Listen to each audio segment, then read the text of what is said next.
Rob Park, Central Avenue. We're all about the Sunshine City. RadioSaintPete.com.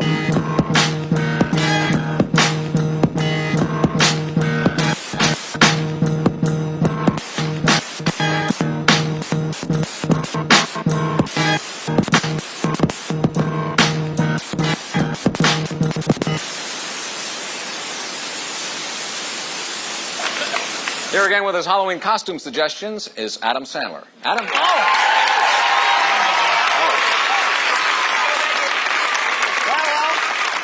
if you're not out trick-or-treating right now, there's a good chance you didn't want to spend the money on a fancy costume. Well, you really don't have to, and you still have time to get loads of candy tonight with my low-cost costume ideas. You can just use your face. Go as Smiley Boy. Hey, I'm Smiley Boy. Look at me. I got a big smile on my face. Now give me some candy. Come on, I'm And are you ready for the show? Yay, we're ready, Lucy. Please start. And so I started. I'm Steven Souza with the Tampa Bay Rays. You're listening right here with the homemade broadcast. Personnel, this is CVTS. Base vehicle pre-count operations will start on my mark at 5, 4, 3, 2, 1.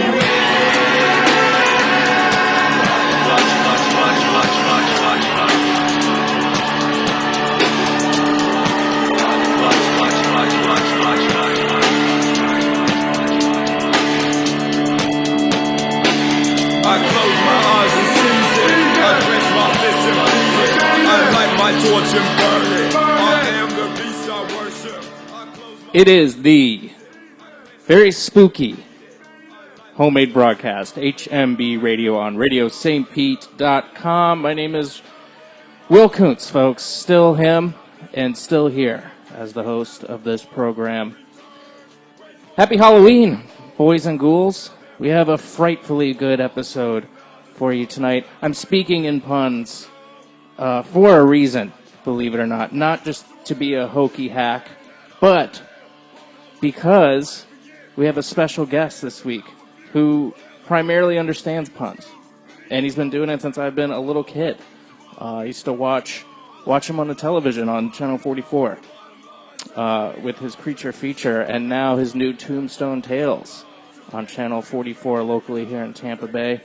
The Santa Claus of Halloween, if I may be so bold to say so. I hope he doesn't mind. I think it's a compliment, but who knows? He might not like it. He may put me in that casket of his and drive me off. And we'll watch as my neighbors all wave and say, "Good riddance," to that boy next door. No. Dr. Paul Bear is going to be stopping by very shortly. I know. I'm freaking excited as heck. And what an appropriate guest for this Halloween episode of the homemade broadcast, where it actually releases, at least on podcast anyway, on Halloween. Radio St. Pete listeners, you get it a few days earlier, of course. But still, in the spirit, you know. I mean, we're all getting ready. Halloween's one of my favorite holidays, for sure. I always liked it growing up. And you get to be somebody else for a night.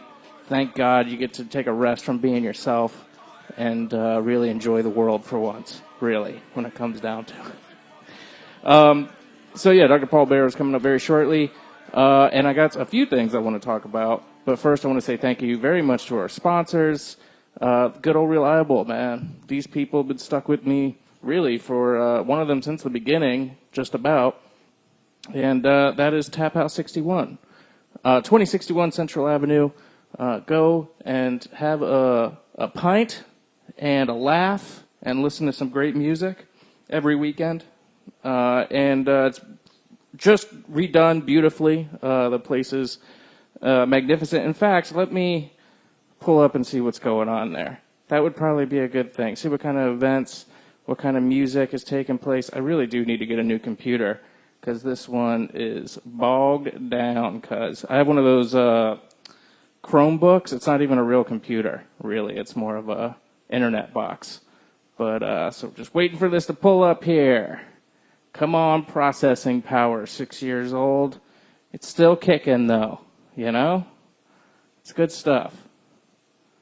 All right. Looking at the events page on the Tap House 61, which you can follow them on Facebook, by the way. Just go to facebook.com/taphouse and the number 6 and the number 1. And then there you go. You'll be connected. You can look this up yourself. You don't have to wait for me and my slow computer to get you there, you know. November 16th, it's the third Thursday Beers and Business event where networking will be taking place. I'm actually going to try to go to that, too, because I need to get this podcasting consulting business up and running. You know what I'm saying? Check out Homemade Podcast if you haven't, too, by the way. That's the unofficial sponsor of this. HomemadePodcast.com. Podcast with an S. But right now we're talking about Tap House 61, okay? Take it easy. Just relax. Third Sunday Bottle Share and Potluck on November 19th. Ooh. You bring a dish, you bring a bottle to share, and you get to try a bunch of different beers. What a concept. See, it's always a good time, and it's about community at Tap House 61. That's why I'm proud to have them as a sponsor. So check them out, taphouse61.com, and visit them at 2061 Central Avenue here in St. Petersburg. And thank you also very much to Chrissy Parker and Truvy Salon and Spa, TRUV as in Victory Y, Salon and Spa, 8908 4th Street North, Unit B. Check her out. Make an appointment. You can do it right online. It's easy. Your one-stop shop for haircuts and nails and, you know, maybe you want your hairs dyed or, you know, whatever you gals do to get your beauty marking rating up. It's amazing how flexible women are as far as they can go from a 6 out of 10 to an 8 really easily just by brushing their hair and putting on some makeup. And Chrissy is the best at doing that for you. So make an appointment, 727-329-9751. Hey, you 6 out of 10, why don't you be an 8? It's so easy. Chrissy at Truvy Salon and Spa. TruvySalonandSpa.com. Thank you very much. So this week, we have some scary tales. I mean, literally just real-life stuff that's going down here in the area. Before we get to that, let me just say, if you live in St. Pete, you should, in your mailbox, if you check your mail, you'll get a Green Bench Monthly, which contains a special little write-up on Radio St. Pete. And if you go to page 10, you'll see my stupid face on there. So, yeah, that was cool. So make sure you check that out. It's online as well, too. If you go to greenbenchmonthly.com, they have their current issue online. And you can look at it and make fun of my face. And if you want, you could even tweet at me and tell me, hey, stupid, look at this. And I'll be like, I know. But you can tweet me at home_made_man and Radio St. Peter's Radio STPETE. And now for our spooky tales. I mean, these are just real life things that have happened. You know what I'm saying? You really can't check this out. That's right. We have a serial killer on the loose, folks. Allegedly, they don't know. But in Seminole Heights here in Tampa, they have a man or a person. I guess they don't know it's a man. It's probably a man, though. You don't really see many lady, mass murderers. There's been a few. And the few that there have been are, famous because they're ladies. And that's just not in their nature. But there's a person on the loose that is shooting people in Seminole Heights. And they're desperately trying to find this guy. And this past Wednesday, Tampa Mayor Bob Buckhorn gave a pretty damning statement. And I like his gumption, frankly. And he said, bring his head to me, all right? That deserves one of these. That's right. On Wednesday, Tampa Mayor Bob Buckhorn, this is via the Tampa Bay Times, gave police searching for the killer who is terrorizing Seminole Heights on one mission. Bring his head to me, all right, the mayor said. Let's go get it done. I wonder, he doesn't really mean, maybe it's because of the Halloween theme, he's saying. But I don't think he really wants his head, right? That's just an expression. But bring it to him. Let's do this, right? The unusual charge was delivered at Seminole Heights Park, where several dozen officers were gathered for a roll call. Before their afternoon shift, they showed little response to Buckhorn's remarks, and after listening to Intern Police Chief Brian Dugan say they brought a sense of calmness and sense of peace to a frightened neighborhood. They headed out by car, bike, and foot to resume their patrols. From what I hear, Seminole Heights is just plastered with cops everywhere, which is a little unnerving because if you're a serial killer, you're probably not going to go to Seminole Heights now because of all the police presence. You might move to another part of town in the Tampa Bay area. So it's a little concerning, right? The mayor and chief then addressed the news media detailing all the work being done in Seminole Heights, but giving no new information about the investigation into the 3 unsolved fatal shootings. Brian Mitchell died October 9th. Monica Hoffa, 32, was killed 2 days later. And Anthony Naiboa died October 19th, just 200 yards from the scene of Mitchell's murder. Police have been saturating the neighborhood for the past 10 days, Buckhorn said. They were out there when Naola was shot, hearing the gunfire, but arrived too late to find the shooter.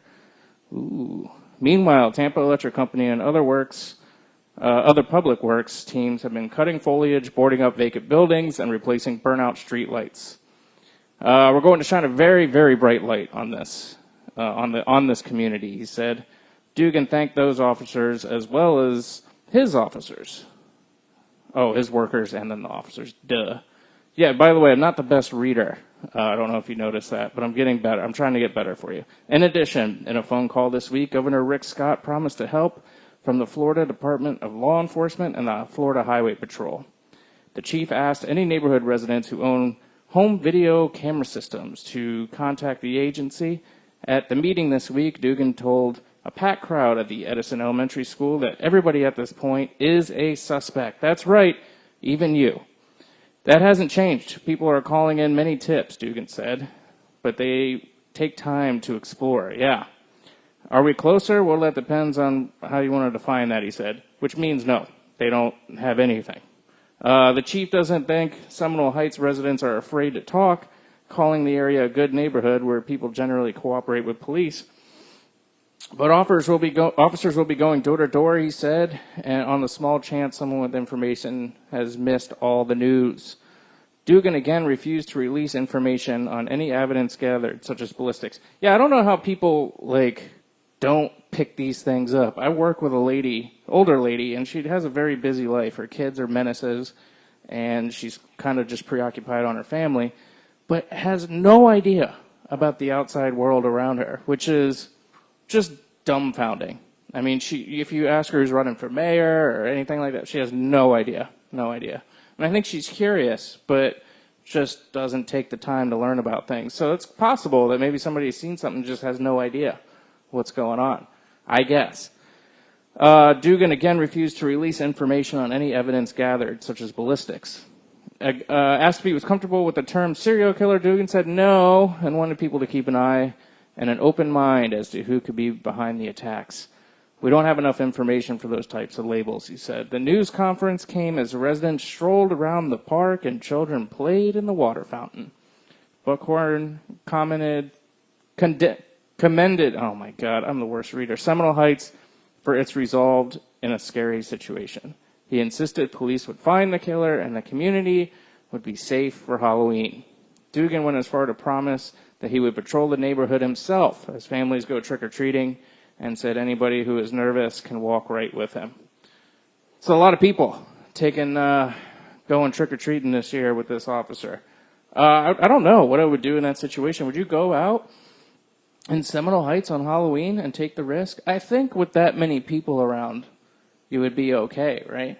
I mean, they don't really attack in a group. They'd find somebody who's by themselves and is, alone, right? That's when a victim would be taken, I guess, right? I don't know how it works. Arm yourself. How about that? And then you don't have to worry about this stuff. So that's a real-life killer in Tampa Bay. Spooky Halloween tales, folks. Our next piece of spooky information. The Tampa Bay Rays look to leave St. Pete and the Trop for a new Ybor City ballpark. Oh my God. That's right, this is via WFLA. The Tampa Bay Rays are one step The Tampa Bay Rays are one step closer to moving to Tampa It's no secret that the Rays have wanted to move and even talked about several possible locations for a new ballpark in Hillsborough County, including Ybor City. Hillsborough Community Commissioner Ken Hagan has been working with Rays officials for the past year and a half to identify the location of the new Major League ballpark complex. And on Tuesday, he announced the spot, the Ybor City neighborhood bordered by Channelside, East 4th Street, and 15th Street near Adamo Drive. That's right, the Rays are leaving our beloved St. Pete. I know, but not so fast, because it turns out it's from FloridaPolitics.com. The Rays haven't settled on anything, okay? The story wasn't the earth-shaking scoop WFLA's social media machine made it out to be. Back on August 21st, more than 2 months ago, the Tampa Bay Times first reported that Hillsborough County was focusing on the Ybor site and was trying to consolidate enough land to make the stadium feasible. So basically, the scary story here is that WFLA's social media machine is just trying to scare you. That's right. Look out. So don't worry yet. The Rays, and you know what? As long as the Rays stay in the region, that would be okay. I'd be okay if they moved to Ybor. I wouldn't mind it too much. You know, I feel like those big city markets that have, 3 teams. They got a basketball team, they got a football team, they got a baseball team. They're all kind of in the same region. All the stadiums are kind of close together, and Tampa's fine. I'd hate for them to move to North Carolina or something like that, or Montreal. Or somewhere dumb, So Tampa's okay. So if they do move to Tampa, terrific. We still got the Rowdies down here, and that can just be our hometown team. It seems appropriate almost. The smaller baby brother of St. Petersburg. But we'll miss the Rays, I'm sure, if they do leave town. But this ferry's going to pick up, right? And then, we'll be able to take the ferry over across the friggin' water there and then go to a baseball game. It's going to be pretty fun. So this is the Halloween special, the homemade broadcast here on Radio St. Pete and on podcast at HMBradio.com. Make sure you follow us on social media to keep up. Radio St. Pete on Facebook, Radio STPETE, and HMB Radio, all one word there, on Facebook. And Instagram and Twitter is home_made_man, and then Radio St. Pete, Radio STPETE. Are you sad about the Rays moving to Tampa? What do you think? Give me a call or a text, 813-693-2124, 813-693-2124. Tweet me, home_made_man. I got to get rid of these underscores. I think Johnny B's right. Yeah, maybe I do have to get rid of them. Check out HMBradio.com if you missed any of those things, and click the contact page, and you can find all that info there. All right, let's talk to my new best friend and the Santa of Halloween, my man, Mr. Paul Bearer.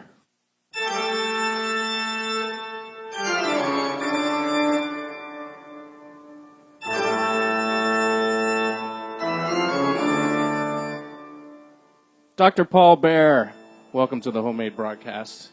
Well, thank you very much for inviting me into your Unliving Room here. That's pretty much what it is, yes. I've had many girls say the same thing, unfortunately. I was trying to find a song for you, and I wanted to know what your favorite song is. Oh, well, by golly, I got to tell you, there's so many out there. But, of course, a Bach's Toccata and Fugue will always suit me. Nice, because that's what I played, thankfully. Yes. So welcome to the show. I know you have an event here that you were heading out to, and you were kind enough to stop by.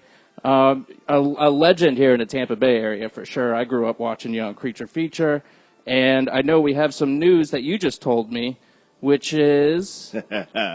Well, I've been known here for about the past 9 years as Dr. Paul Bearer II.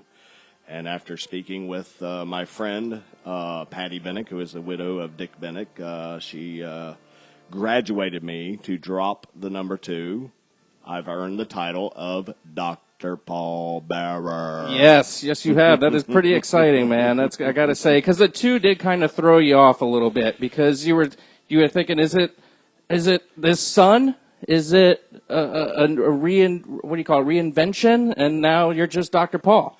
Well, she and I discussed this, and Dick she didn't want his character to have any children, and she certainly didn't want, and I didn't want to do any witchcraft, so I brought some science into it, and some scientists got together from a 1975 script from the WTOG creature feature and found a piece of hair, and modern science has cloned me. I see. Okay, so I was curious how that happened, and now I know. Absolutely. The technology is now there, using stem cells and assorted other organs, and here you are in my unliving room. I tell you what, those cells cost a lot. I bet. Cells.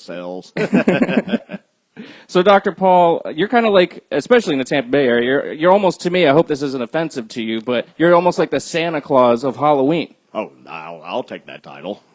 And, I mean, what's your favorite holiday other than Halloween, of course? There are other holidays? Yes.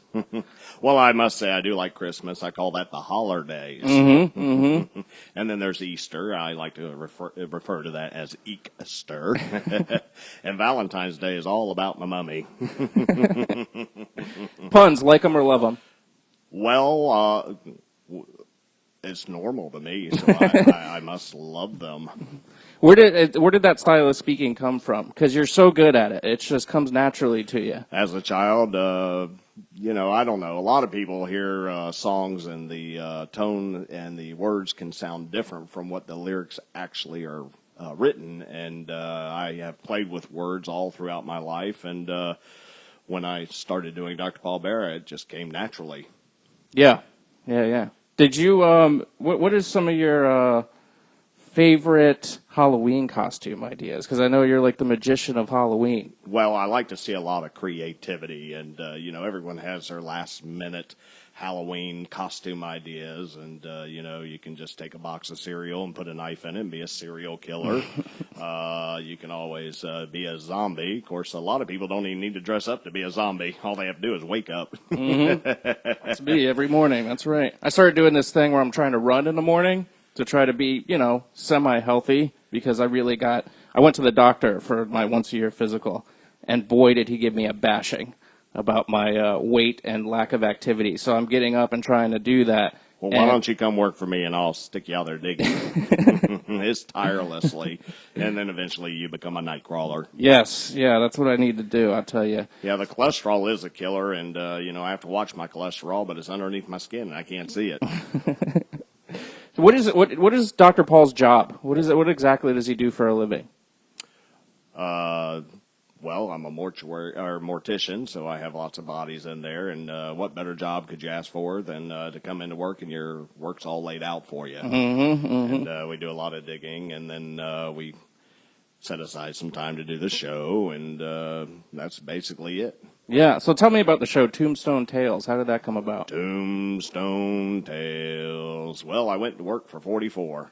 Channel 44 still has a dying interest in the character Dr. Paul Bearer, and I was invited over, and we did an internet search, and there are just way too many creature features, and we played with words, as creatures featured, and they came up with Tombstone Tales, and I felt that was very appropriate. The movies that we were getting, we had to work around because the old B-rated black and whites were unattainable with the contract they had with CBS. Oh, okay. So we worked with what we had, and right now they are pushing hard. I've been on hiatus for a while for a time slot, and we're still working on getting it back on the air. Have you thought about doing any sort of like internet shows, like YouTube and stuff, using YouTube? Oh, absolutely. My assistant, Michelle, who has been invaluable to me by taking care of the social media. She does the filming and all of the editing.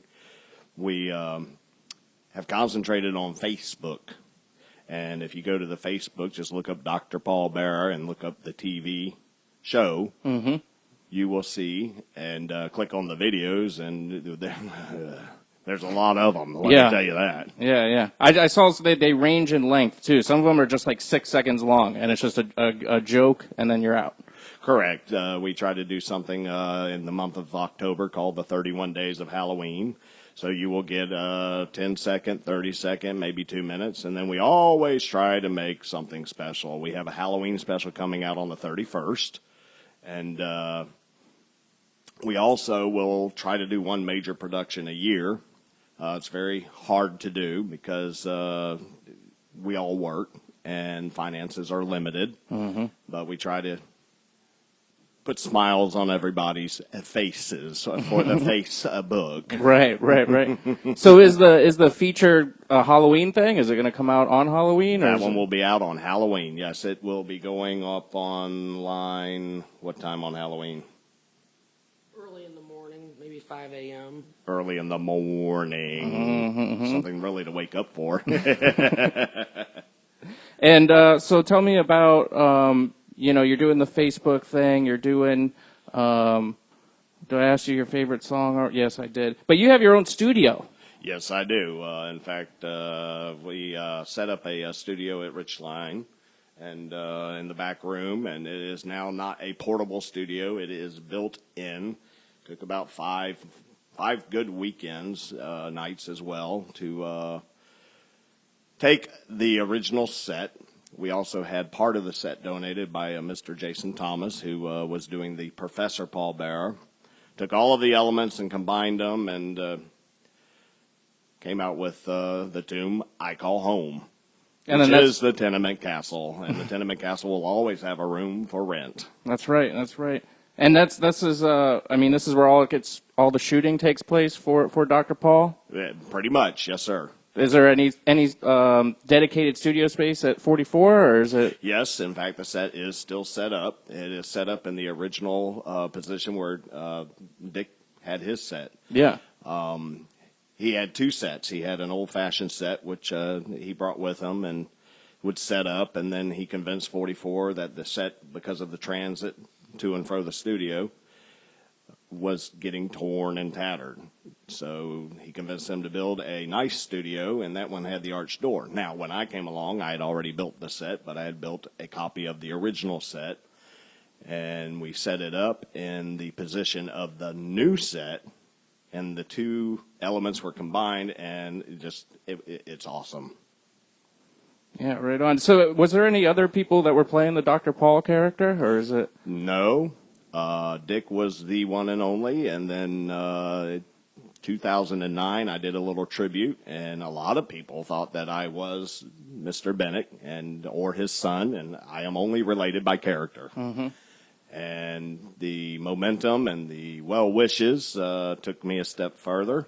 And Facebook, I think in 2010 we started Facebook and have worked tirelessly ever since. And it's kind of just something you stumbled into. You were a fan, and then it just kind of rolled into. Now you're just him now. I'm him all the time. So, do you want to do? Is Tombstone Tales? Is that going to be like original programming, or are you going to kind of continue with the creature feature aspect of? Well, we have many ideas on the slab. The first one is, yes, we would like to continue doing Tombstone Tales and invite the audience into the Tenement Castle's Unliving Room as I show a horrible old movie or a horrible movie. Or we are throwing around ideas of doing maybe a 30-minute sitcom so that you get more Dr. Paul Bearer, less movies. The great thing about the Tombstone Tales is what other program are you going to watch for the commercials?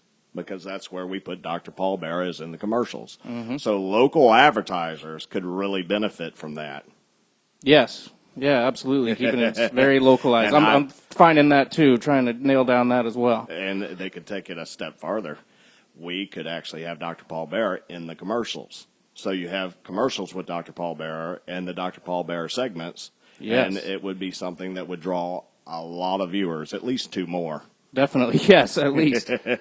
What was your favorite old movie that they showed on Creature Feature? Or let's do a top 5. That's probably too hard to pick. Top 5? Okay, let me see if I can dig up the old memories here. The first one I have to say was the hokiest of them all was the Attack of the Giant Leeches. People dressed in trash bags and walking around and dubbing audio on them, and the female screams were just, something to really die for. Of course, there's always Frankenstein. Okay, That's a great one, yeah. Let's see here. What's another one? House on Haunted Hill with the incredible Vincent Price. Mm-hmm. And The Taming of the Shrews. That one. You're pointing to Michelle and you're doing. Well, there's my shrew right there. yeah.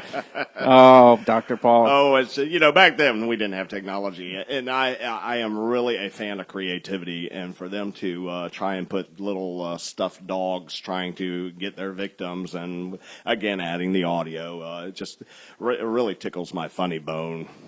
So October's a big month for you, right? I mean, that's the busiest month of Dr. Paul's life, I would imagine. Absolutely. We just got through doing the Necronomicon last night, and then tonight we're doing the Brouhaha, which is a fundraiser for Angels Against Abuse. I've been working with the Polk County Jail. They do a haunted jail tour, which opened last night and will be going on tonight. And it will be going on next Friday and Saturday night, and I will be there Friday night, the 27th. I also, out of character, participated in building some of the props. We were on the news yesterday morning with Sheriff Grady Judd and drew a lot of viewers. Let's see here. Monday morning, I will be on Channel 8. And Tuesday morning, I think I'll be back on Fox 13 because I'll be at the Tampa Theater. Is that Halloween? No, that's going to be this coming Tuesday. Oh, okay. So this is going to air after that, unfortunately. I believe so, yes, sir. Yeah, okay. But, I mean, you got a lot. But basically, you got a lot going on, is what we're saying, yeah. What are you going to do for Halloween? You ever talk about The Walking Dead? Well, just look for Dr. Paul Bearer. What are you going to do for Halloween? For Halloween, I think I'm going to go incognito. Really? Yes, I think it's going to be a surprise. Mm-hmm. You never know where I'm going to pop up, and we're going to leave that at that. It's hard with Halloween being on a Tuesday night.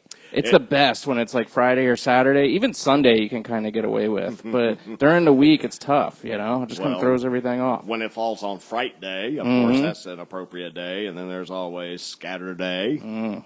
When people can sleep in the next day, it really makes it a lot more fun because they can stay out and really be themselves. You can partake in some libations and wear, your costume and be somebody else for a night. It's a lot of fun. It's probably I don't know if it's probably tied for my favorite holiday, I guess, would be 4th of July. I like 4th of July because of the fireworks. I'm a nerd with fireworks, but Halloween is another one where you can just kind of get out and not be yourself for a change. Well, there's always other types of fireworks. Oh, that's true. So you go, just don't drink a fifth on the 4th, okay? That's right. Especially on a Tuesday, as it is this year. So tell me, I know you have a relationship with Butch Patrick. Oh, Butch. Monster! How do you know him? He just kind of showed up in the cemetery one day, and he came over last Christmas and opened all of my Christmas presents. That son of a bitch. I'm telling you. Classic Butch. Yes, I'm telling you. And then I challenged him to a race. All right. We went out to the drag strip with his Munster coach, the old Rust Bucket. Yep. And we laid down some rubber, and I was winning. I really was winning. But then there was a pesky Ghostbuster that teamed up with him and threw out some stop sticks and flattened my tires. Classic. So the only way he could win is to cheat. Were you on foot? I was afterward because the pesky little Ghostbuster took my hearse. So tell me about your hearse. I know the original. Is this the original Dr. Paul's hearse? No, the original is resting peacefully in Busch Gardens, and it's now the Halla Scream hearse.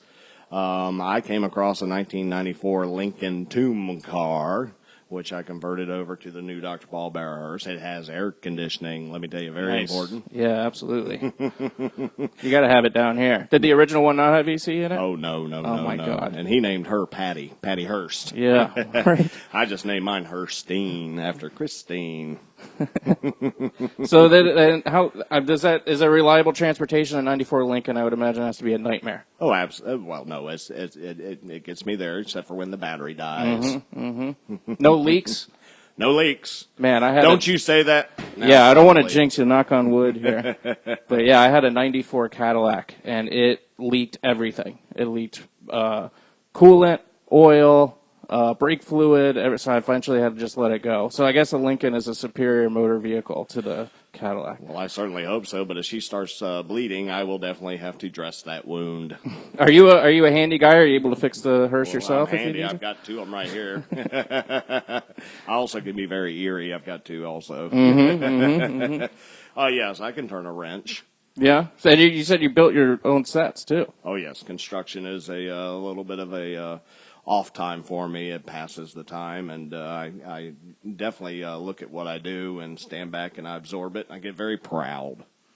Is the film set in Winterhaven, is that the castle? Yes, the tenement castle the is tenement in the Winterhaven area.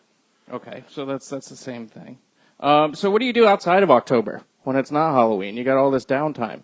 Well, my brain never stops. So we're always coming up with ideas, jotting down notes, and then we try to, when it's cooler weather, because I get very hot. Yes, yeah, I can imagine. So we take advantage of those 3 months to try and get in some filming time. But we also are doing a few car shows with the aforementioned Mr. Patrick. It's a love-hate relationship. Well, you know what? Whenever you go to a car show, if your car doesn't start, they have an on-site tow truck, and they always call the tow truck on me. They do? What? They want to steal my hearse. He even tried to sell it. I had to pay him $13 million to get it back. Holy moly. 13's his lucky number. Where did Dr. Paul get $13 million? Well, I make my own money. Oh, okay. Well, that makes sense then. It's going to be easy. It's really pretty because my face is right on the bill. You better be careful. The federal government might be listening to this. They'll come take it from you, even if it is your own money. Well, I make big money, but it doesn't fit into my wallet. So we don't know what's going to happen for Halloween this year. You haven't made up your mind exactly what you're going to do. No, I for some reason picture you just kind of kicking back in the castle and handing out goodies to the kids that come by. I'm always tricking on treating night. Mm-hmm. I like to park the hearse on the side of the road and take a wireless microphone, and I start talking to the trick-or-treaters as they go by. And if somebody's standing there and they're lurking at the hearse, I come lurking from behind, and I really scare the yell out of them. I can imagine. What's your favorite Halloween event to do around here? Because there's a lot of haunted houses. There's the big one up in... Where is it? North County somewhere? I forget what it's called now. And then you got Howl-O-Scream. There's even like the little haunted houses around here. What's your favorite haunted house? Well, we could categorize them, but I got to tell you, the haunted jail is really up there. Mm-hmm. That is a must-see event. That's in Bartow, right? That is in Bartow at the old county, across from the courthouse. And that's actually haunted, I hear, as well. Yes, it is. Calvin is floating around there, and when we went in there to start setting up, before the decorations, I was up there with a friend, and he and I were the only ones. Was he an ex-inmate there? Is that the deal? Apparently, he was there and committed suicide. Oh, wow. Okay, and so my friend, Mr. Ron Williams, who was head of Polk Paranormal, who did ghost investigations, as much as he wanted to, we could not do an investigation there, so we just worked around it. And, yes, you could hear the creaking and the clanging. And, with it being summertime, there's a second story and a first story, and the expansion and contraction of the metal, no. The thermostat's down, and it's a set temperature all the time. Mm-hmm. So I was personally wondering about that. Was that the only paranormal experience you've ever had? Well, we did do an investigation one time, and I could have swore I got an image on video. It was a technique I developed where I would cross both cameras with the infrared, and I would rotate back and forth, and, of course, we ended up getting an image. Mm-hmm. And I was so tongue-tied, I sat there, and the only thing I could do to mark the film was look at my watch, and it was right at 3 o'clock, and I said, before 3. And that turned out to be before 3 productions. Mm-hmm, mm-hmm. I had a paranormal experience. You want to hear mine? Oh, what was her name? That's a tale for another day, Dr. Paul. But when I was a kid, I must have been 7, okay? We were staying at my aunt's house because my stepdad was redoing the bathroom at our house. So we didn't have a bathroom. So we went and stayed at my aunt's house. I got woken up around 3 a.m. to the sound of dishes being washed. And I was like, that's weird. It's 3 a.m. So I got up and kind of crept around the corner very, very slowly and finally turned around to the kitchen. Nobody's there.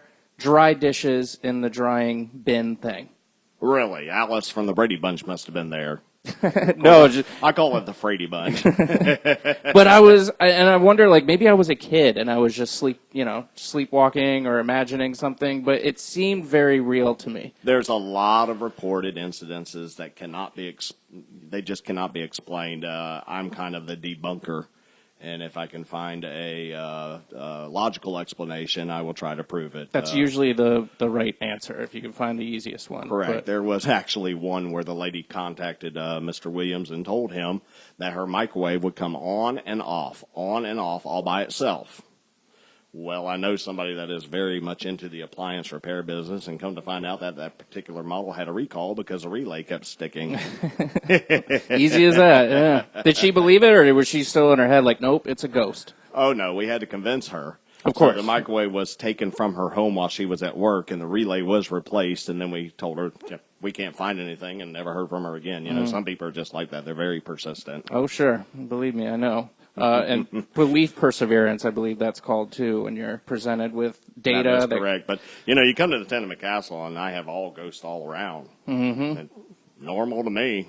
Do you have, co-hosts and stuff? Like, people who are involved besides Dr. Paul? Just my family. I have Spindra. Uh-huh. In fact, Spindra's around here somewhere. We'll get her on in just a second. And I now have an organless organist. His name is Beethoven. He was partially cremated. So I do like the classics. Does Dr. Paul have any kids with his wife? No, Dr. Paul Bearer is a single man. Oh, I thought you said you had a wife. Oh, you mean out of character? No, I mean in character he's a single man. In character he's a single man. Okay, I got you. I thought you said that Spinderella was Dr. Paul's No, Spindra's my talking spider. Oh, okay. All right. Yeah, I guess that wouldn't really work too. Spindra's here. Hello, Dr. Paul. Well, hello, Spindra. Are you going to behave yourself today? No, not today, Dr. Paul. Well, you better take all 8 of those arms and keep them in your pockets. So how did you two meet? She just crawled in the castle one day and just started eating all the bugs. Yeah, very handy to have around, I would reckon. I just like hanging around the corner, Dr. Paul. Okay, that's enough. You need to keep yourself tame there. Why don't you get back on the web? Yeah, she does all your social media, right? Spindra, there you go, yeah. That's why she's in charge of it all. Yes, I'm in charge of the World Wide Web. Well, hell, Dr. Paul, I think, I know you got to get going here to the brouhaha. Brouhaha. I definitely appreciate you coming by. Brouhaha, click here, get your tickets online. Little song I decomposed for the event. Well, Dr. Paul, thank you very much for coming by. What's your social media where people can find you, all those places? Well, Spindra, do you have your computer up? Yes, Dr. Paul. You can find Dr. Paul at drpaulbearer2.com and on Facebook, facebook.com/Dr. Paul Bearer.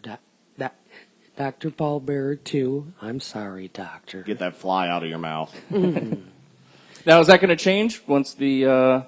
We're going to be trying to change all the social media over to drpaulbearer.net. Yep. drpaulbearer.net. You can go there right now. Oh, okay, very good. She's a multitasker with 8 different legs. I mean, come on. You got a can lot to ask do, for a yeah. better assistant. That's a fact. All right, Dr. Paul, happy Halloween. Happy Spindra, Halloween. thank you very much as well. And remember, I'll be lurking for you.